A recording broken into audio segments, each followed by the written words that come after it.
ఇలా ఈ పొగరులేటి ఒక రాష్ట్ర మంత్రిగా కాకుండా రాఘవ కన్స్ట్రక్షన్ అధినేతగా మాట్లాడినట్టుగా ఆయన మాటలు ఉన్నాయి. ఎంతసేపు సంస్థను కాపాడుకోవాలి, కొడుకును కాపాడుకోవాలి, గొంతు జించుకోనో తిట్లదండం అందుకోనో పిట్టకథలు చెప్పో దాని నుంచి బయటపడాలనే ప్రయత్నం తాపత్రయపడ్డట్టుగా స్పష్టంగా కనబడ్డది. ఆయన ఎంత ఆయాసపడ్డాడో మనం చూశాం. చాలా ఆయాసపడ్డాడు. అంటే నేనొక్కనే అవినీతి పరుణ్ణి కాదు, నా సహచర మంత్రులందరూ కూడా అవినీతి పరులే అని పాపం వాళ్ళందరినీ కూడా తనకంటిన బురద వాళ్ళందరికీ అంటించే ప్రయత్నం చేశాడు. జూపల్లి కృష్ణారావు గారి కుంభకోణాన్ని ఆయనే బయటపెట్టాడు. ముఖ్యమంత్రి కుటుంబ సభ్యుల టెండర్ల కుంభకోణాన్ని ఆయనే బయటపెట్టుకున్నాడు.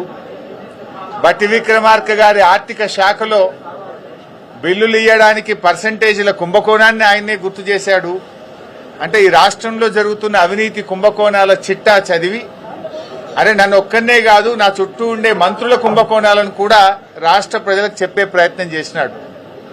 అంటే ఆయన తాపత్రయము, ఆయన ప్రయాస అంతా కూడా నేనొక్కనే కుంభకోణాలు చేయలేదు, నేనొక్కనే అవినీతి పరుణ్ణి కాదు, రాష్ట్ర కేబినెట్ లో చాలా మంది ఉన్నారని తన బురద అందరికి అంటించే ప్రయత్నం చేసినట్టుగా నిన్న ఆయన ప్రయత్నం కనబడ్డది. నువ్వు పొగరు తగ్గించుకో, పొగరు లేటి, ఇంకా చాలా ఉన్నాయి నీ విషయాలు బయటకు రావాల్సినాయి.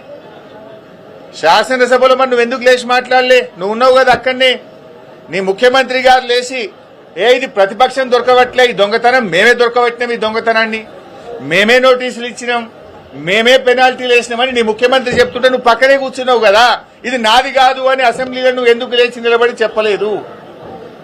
నీ మైనింగ్ మంత్రే లేచి రాఘవకు అనుమతులు లేవు, రాఘవ అనుమతుల కోసం ఢిల్లీకి అప్లై చేసిందని చెప్తే అసలు రాఘవకు మైనే లేదని నువ్వు అసెంబ్లీలో లేచి ఎందుకు చెప్పలేదు? నువ్వు అసెంబ్లీలో ఉన్నావు కదా, నా పక్క సీట్లనే కూర్చున్నావు కదా, మరి ఆ రోజు ఎందుకు లేవలేదు? 12 రోజులకు గుర్తొచ్చిందా నీకు మైన్ లేదని? ఇదంతా బుకాయించే ప్రయత్నం, మసిబూసి మారేడుగా చేసే ప్రయత్నం. ఆ మైన్ నీది కాకపోతే అక్కడ కంటైనర్ మీద రాఘవ కన్స్ట్రక్షన్ అనే పేరు ఎందుకున్నది? ఆ కంటైనర్ మీద కాంగ్రెస్ పార్టీ జెండా ఎందుకు పెట్టిండ్రు? బీఆర్ఎస్ పార్టీ బయటకు తీయంగానే ఆ రాఘవ కన్స్ట్రక్షన్ కు పెయింటింగ్ వేసి కనబడకుండా ఎందుకు చేసిండ్రు? కాంగ్రెస్ పార్టీ జెండా ఎందుకు బీకేసిందో సమాధానం చెప్పాలి కదా నువ్వు.